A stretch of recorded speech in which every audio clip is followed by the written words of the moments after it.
Hello and welcome to Carlos Castaneda, the Wheel of Time, the wisdom of the shamans of ancient Mexico. Toltec sorcery, Nagualism. These quotes are from the Second Ring of Power, the fifth book in the series, from Don Juan.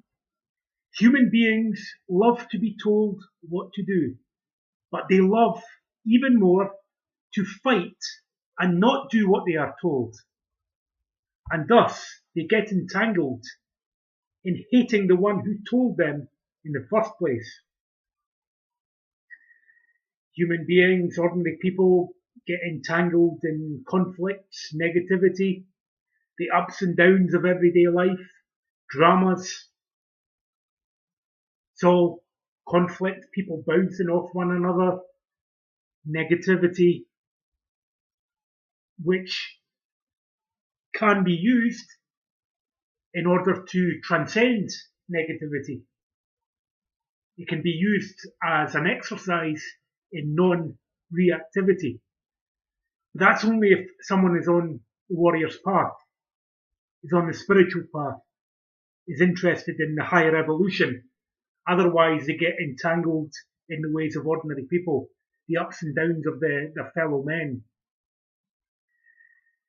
But Don Juan's saying here that human beings, they love to be told what to do, because then that takes the pressure off having to take the initiative. See? Having to create a plan, a life plan for oneself, for one's self-cultivation, in order to fulfill one's destiny as a human being in this lifetime. So, ordinary people love to be told what to do. It makes things easier if they're just told, like if you're in the army, you've got to follow, if you're in the military, you've got to follow orders. If you are in the political hierarchy, you've got to answer to your superiors. The same in the corporate environment. It's all based on hierarchy, and a pathological hierarchy at that. So, because it's all about power over other people rather than power over oneself. So, they love to be told what to do, but they love even more to fight and not do what they're told. So they either love to be told what to do, or they love to rebel, to revolt against the authority. But those who revolt against authority, anarchists, revolutionaries and the like, they also are part of the entanglement, because they're still attached to the ways of the world. They're still trying to change the world. They're trying to change external events, create better conditions for themselves, for mankind, for society as a whole, for people in general. They're trying to change the system or fight the system. But what you fight, you become, you see. The formerly oppressed become the oppressors. So, revolution in the materialist sense, Marxism and the like, communism, is just a reactionary response. It's still not the way of the warrior.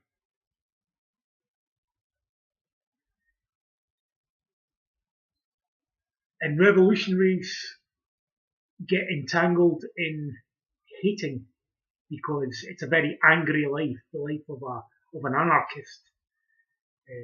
One is always fighting against something, revolting. One is always impassioned in art, and we have to transcend these base emotions in order to enter into higher evolution.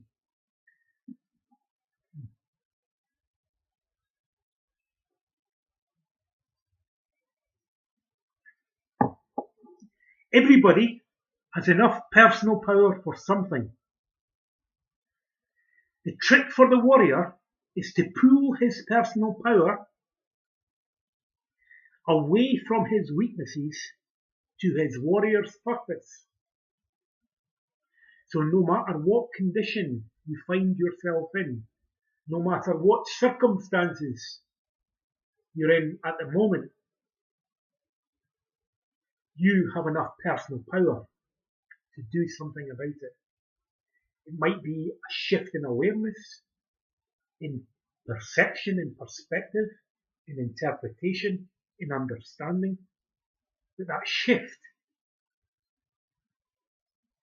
if it calls upon and uses your personal power, you can create changes. You can make progress, no matter what your circumstances, no matter what your age. You can call upon your warrior spirit, your warrior's purpose.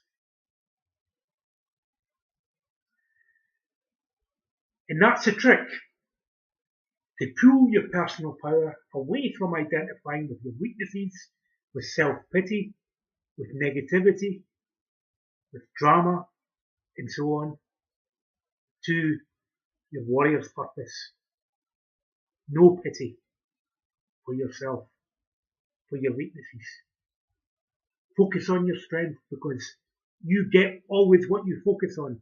It's like the racing Formula One driver who focuses on the wall as the car careers out of control. He's going to hit the wall because he's focused on the wall. If he focuses on the track, he will steer towards the track and likely avoid accident or injury.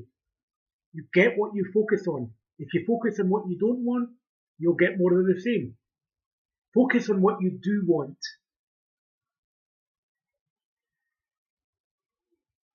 Everyone can see, and yet we choose not to remember what we see. That's one of the peculiar truths about perception and awareness. If any of you have taken large doses of power plants, like psilocybin mushrooms, ayahuasca, peyote, datura, cannabis sativa, or the like, and you've entered into what's known as a psychedelic experience or a trip, all of this new energy and information floods in. You see other dimensions. You see entities. You see phenomena, new phenomena. You enter into the abstract. You're no longer in the tonal, but you have become aware of the nagual, the spirit, non-ordinary reality. And in non-ordinary reality, everything is new, mysterious, magical,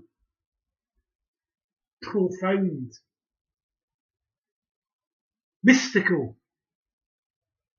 So, but one of the peculiar truths about it is that when we come back to our normal, ordinary reality, our egoic awareness and perception, viewed from the self-importance, we forget what we've seen. We might have an intellectual, we might have some image in our head. We might have thoughts about it. See, but we won't actually see what we have seen because our assemblage point is back in its customary position. So, in that sense, we have forgotten, right? And this is one of the, like I say, the peculiar truths about perception.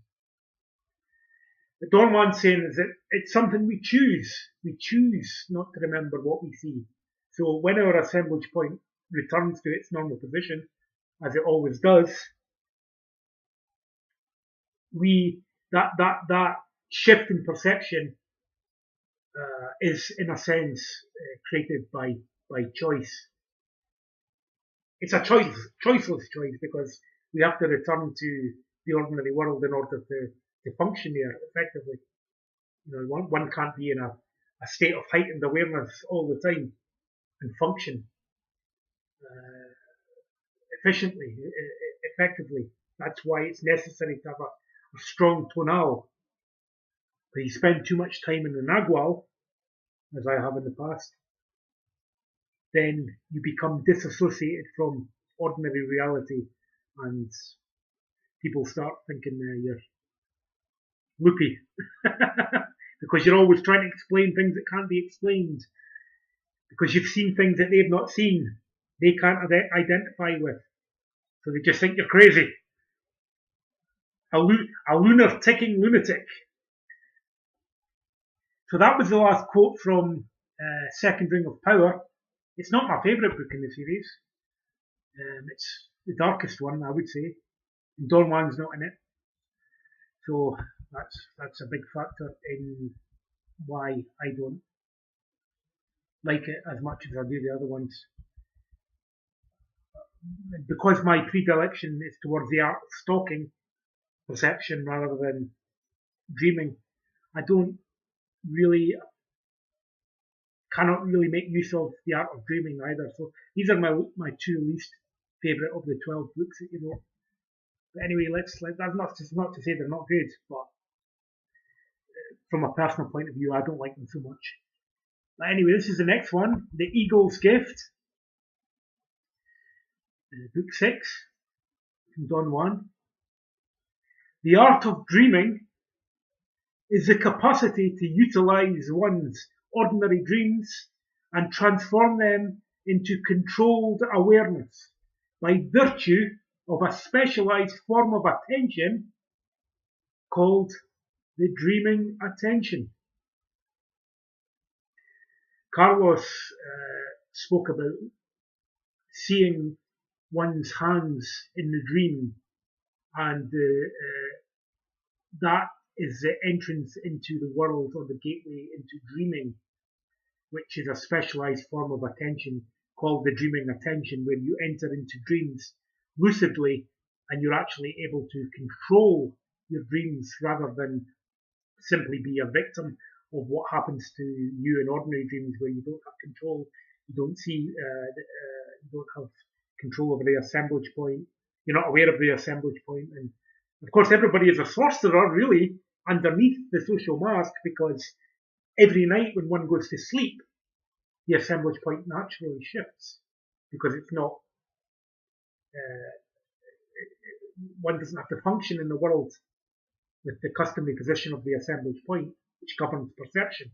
So one is free to be more fluid. The assemblage point shifts, and dreams don't have the same logical sequence, chronological sequences as everyday life. So one is able to navigate an altogether stranger environment, and that is also the Nagual.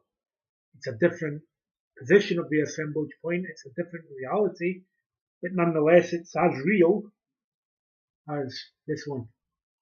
And it could be even said to be more real in a sense, because of the tendency for dreams to have a very profound impact, especially when one accesses the dreaming attention and is able to navigate dreams as a sorcerer. The art of stalking is a set of procedures and attitudes that enables a warrior to get the best out of any conceivable situation. So while there is such a thing as stalking and dreaming, that's another subject. Stalking is the art of controlled awareness, not in dreaming, but in this dimension. I know some people say that this is all a dream, but stalking is utilizing ordinary reality to one's best advantage by the art of controlled awareness. And there's a set of procedures and moods, attitudes that enable a warrior to do that. It's called the art of stalking, and there's 6 or 7 principles involved. And stalking actually does enable the assemblage point to shift in a gradual manner. because power plants can make the assemblage. Power plants always are the most effective way of shifting and moving the assemblage point. But you can't fix it there without stocking. You need stocking to attain a gradual shift in the cocoon, in the energy body. And its stocking is surreptitious or furtive or non-ordinary behaviour. This behaviour might not appear that way to other people. It can involve disguise, it can involve sly behaviour, it can involve underhanded behaviour, it can even involve manipulative behaviour. I mean, it can be used for good or bad in dualistic terms, but it essentially is the transition between ordinary and non-ordinary reality using everyday situations in order to effect that shift. That's what makes one an effective stalker. It's stalking the world, but it's also stalking your self-importance, stalking your reactions. And stalking simply means being aware. Stalking. You're watching. You're the witness. You're the observer. But you're also the participant. See? You're the observer and the participant simultaneously. That's stalking. Like the hunter that's observing the routines of his prey.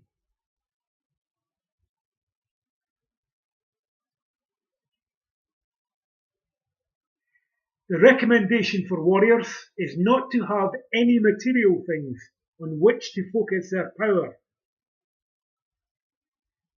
but to focus it on the spirit, on the true flight into the unknown, not on trivialities.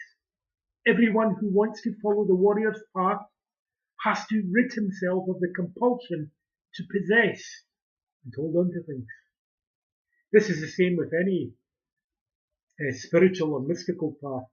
You have to transcend the desire to want to grasp or attach yourself or identify with, material things, because material things are temporary. They don't have inherent existence. They don't exist on their own. You can't take them with you. They don't have any ultimate meaning. It doesn't matter how much money you have, what possessions you have, what your social status is, what your material status is at all. None of this has any effect on the spirit. Of course, you might have a more comfortable life, but that could be detrimental because you could just fall into the trap of being lazy, not wanting to achieve anything anymore, not having initiative, not having drive, not having aspiration. So, but a warrior's aspiration has got nothing to do with possessions. What's important is the true flight into the unknown, into the mystery. It's a transcendent path.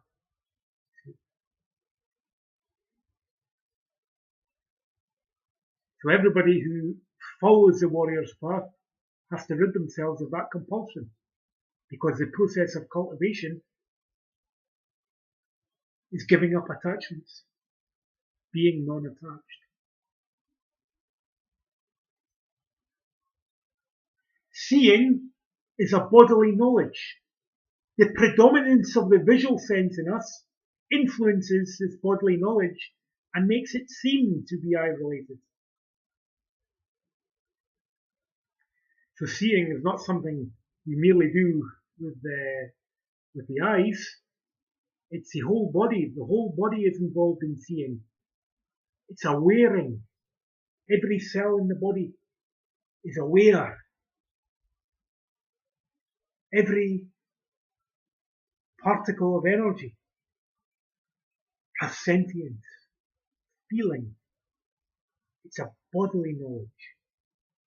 It involves the whole body, the whole being, the energy body, the physical body, They're one and the same thing.